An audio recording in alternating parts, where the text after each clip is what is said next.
How to lock Google Drive folder with password.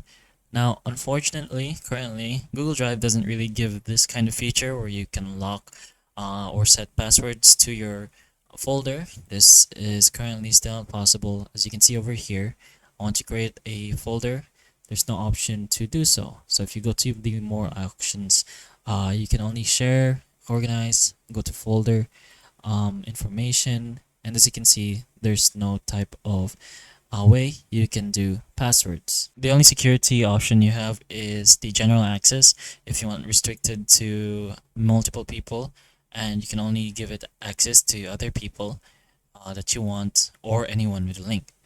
But there is technically a way you can add passwords to your file if you still want that option.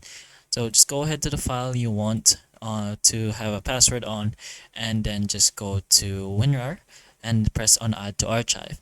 This way you can set a password to that file as so. Let's say our password is cat, since it's a cat picture, and we enter the password for verification over here. So you can see our password is as so. Then just go ahead and press on OK.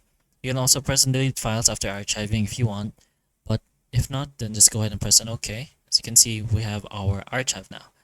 So we can go ahead and upload it to our G Drive, and as you can see, it's now on a zip file. So we won't be able to see it since there's a password. First, you're gonna have to download it as so.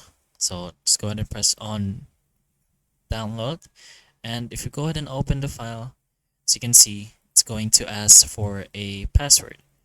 So just go ahead and enter your password first that you put on the file and press on OK, and as you can see, it's finally going to open your file. But hopefully the information of this video can help you. Again, unfortunately, you can't do passwords directly in your Google Drive, only the restrictions. But if this video can help you, please like and subscribe for more videos like this, and that's all.